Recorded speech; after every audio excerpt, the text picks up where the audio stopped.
akeh kang apal Quran hadise seneng ngafirke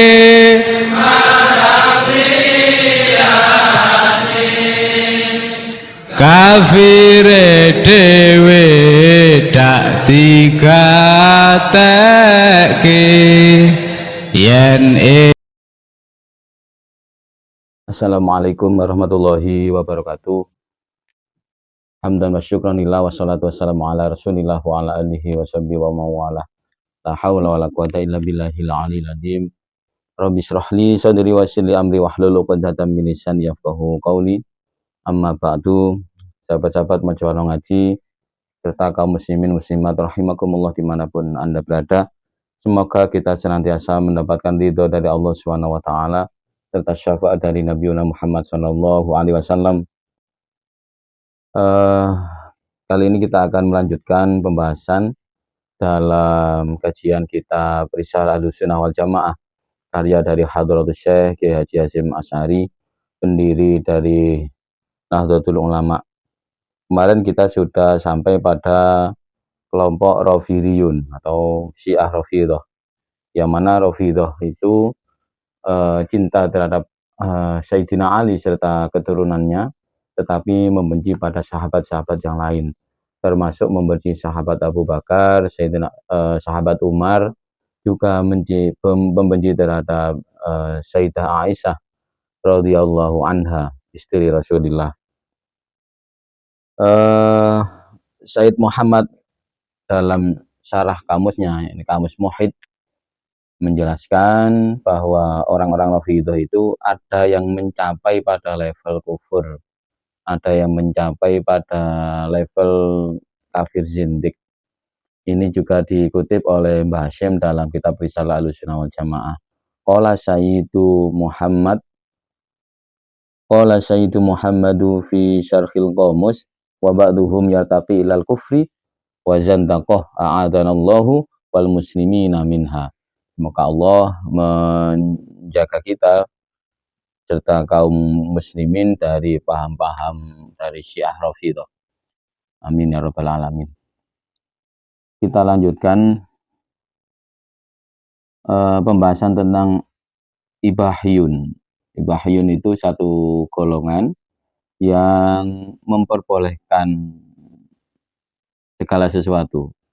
Di melanggar syariat boleh gitu, berbuat dosa boleh. Saya bacakan ini supaya paham, kita tidak ikut terhadap golongan-golongan yang tersesat dan menyesatkan. Wa minhum, sebagian dari firqah pecah belah dari Islam adalah Ibahyun. Yaquluna, mereka berpandangan, innal abda idza balagha ghayatal mahabbah, sesungguhnya seorang hamba ketika sampai pada titik tertinggi kecintaan terhadap Allah, jadi levelnya sudah level mahabbah tertinggi, wasofa qalbuhu, dan bersih hatinya, minal ghaflati, dari lalai terhadap Allah,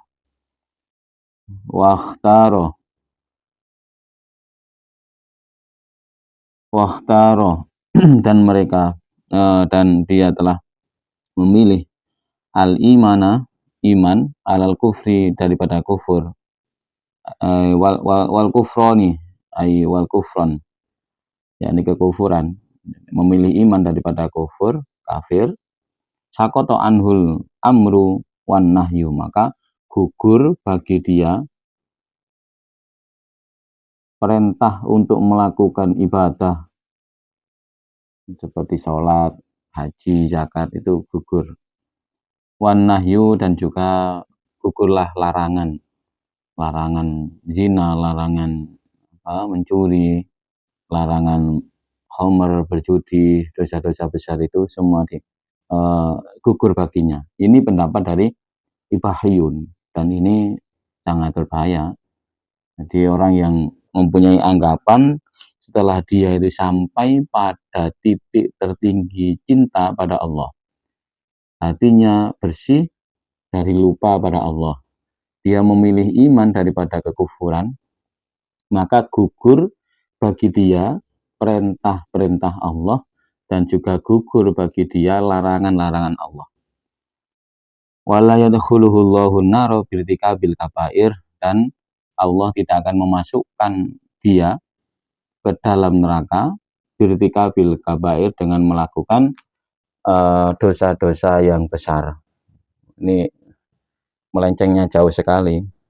Jadi menurut mereka kalau dia sudah bersih hatinya, sudah mahabbah pada titik tertinggi, bagi dia melakukan dosa-dosa besar itu tidak berdosa dan tidak akan masuk neraka. Wa yaquluna wa ba'duhum yaquluna, sebagian dari mereka berkata, innahu tasqutu anhu al-ibadatu dhahiratu. Sesungguhnya bagi mereka gugurlah ibadah-ibadah secara zahir. Itu seperti sholat, haji, zakat, itu ibadah zahir. Kalau ibadah batin itu zikir, membersihkan hati dari akhlak, dari radha'il, dari sifat-sifat tercela, dari sombong, itu ibadah zahir, ibadah batin. Jadi menurut mereka ibadah zahir seperti hanya sholat dan lain-lain itu gugur. Wa takunu ibadatuhu atafakkurah wa tasinal akhlaqi al-batinati, dan ibadah baginya adalah tafakkur, hanya memikirkan terjadinya dunia atas kekuasaan Allah, tafakkur saja, dan memperbaiki akhlak-akhlak batin seperti tadi, menghilangkan sifat-sifat tercelanya, sombong, takabur, ya, riya, pamer, hasud. Terus ini rancu sekali. Jadi dia hanya melakukan amalan-amalan batin, melakukan tasawuf lah seperti itu. Dia menjalankan ilmu-ilmu tasawuf tapi tidak menjalankan syariat. Maka ini jelek ya. Ini termasuk sesat ya. Qala Sayyid Ahmad Sayyidu Muhammad fi Syarhil Ihya. Berkatalah Sayyid Muhammad dalam Syarah Ihya, wa hadza kufrun wa zandaqatun wa dhalalatun. Pendapat seperti itu adalah kufur. Ya. Pendapat dari Ibahiyun itu kufur, dan zandaqah, kafir zindik, tidak mau menjalankan syariat itu kafir zindik. Wa dhalalatun, dan kesesatan. Walakin al-ibahiyuna maujuduna min qadimi zaman. Tetapi kaum aliran Ibahiyun itu sudah wujud, sudah ada dari zaman dahulu. Juhalun dhallalun laisa lahum ra'sun ya'lamul ilma asy-syar'iyyah kama yanbaghi. Mereka adalah golongan orang-orang yang bodoh menurut Said Muhammad dalam Syarah Ihya-nya yang dikutip ya Mbah Hasyim Asy'ari dalam risalah Ahlussunnah wal Jamaah. Aliran ini, orang-orang ini adalah orang-orang yang bodoh, orang-orang yang dhalal, yang tersesat. Tiada bagi mereka pimpinan pemuka yang mempunyai ilmu syariat seperti seharusnya. Jadi harus berhati-hati. Kalau orang menjalankan tasawuf itu haruslah diiringi dengan syariat. Kalau dia menjalankan tasawuf, ilmu-ilmu sufi, haruslah wajib untuk bersyariat. Artinya tetap sholat seperti sholat Rasulullah, ada berdiri, ada takbiratul ihram, ada bacaan Fatihah, seperti hanya layaknya sholat-sholat kaum muslimin pada umumnya. Karena Rasul juga berpesan kepada kita semua, shollu kama ra'aitumuni usolli. Sholatlah kalian semua seperti halnya aku melakukan sholat. Para sahabat, orang-orang yang telah hidup bersama Rasulullah, melakukan sholat seperti halnya sholatnya Rasulullah. Para tabi'in, generasi setelahnya, melihat para sahabat sholat seperti halnya sholatnya Rasulullah. Tabi'in melihat tabi'in sholat seperti halnya para sahabat. Dan ulama-ulama salaf, sehingga diriwayatkan oleh seperti Madzhabul Arba'ah.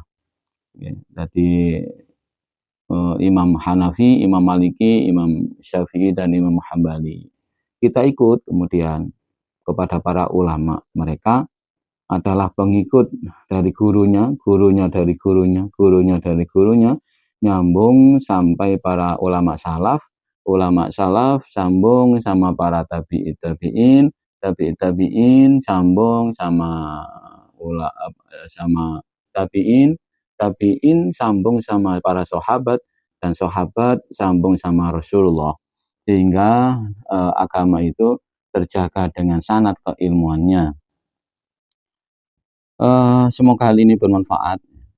Saya ulas lagi bahwa Ibahiyun itu adalah kelompok yang menyatakan kalau seseorang telah sampai pada ghayatul mahabbah, telah sampai pada titik tertinggi kecintaan terhadap Allah, terus sofa qalbuhu minal ghaflah, hatinya telah bersih dari lalai terhadap Allah, maka bagi mereka perintah Allah ataupun larangannya telah gugur, dan ini salah. Ini adalah dholal, ini adalah kufrun. Nah, silakan dibaca, diulas lagi dalam kitab Risalah Ahlussunnah wal Jamaah karya dari Hadratus Syekh Hasyim Asy'ari. Semoga hal ini bermanfaat. Dan tentu umat kaum Ibahiyun ini berbeda dengan kaum Sufi yang dari kalangan Ahlussunnah wal Jamaah, dari kalangan Aswaja, dari kalangan orang-orang yang mengikuti dari Imam Ghazali, Imam Syekh Abdul Qadir Al-Jailani, Syekh Junaidi Al-Baghdadi, ataupun juga tidak sesuai dengan Syekh Abi Hasan Ali Asy'adili. Mereka tokoh-tokoh dari Ahlussunnah wal Jamaah yang tentunya mengamalkan daripada syariat, juga mengamalkan dari ilmu hakikat. Itu semoga bermanfaat. Akhirul kalam, ihdinas siratal mustaqim. Wassalamualaikum warahmatullahi wabarakatuh.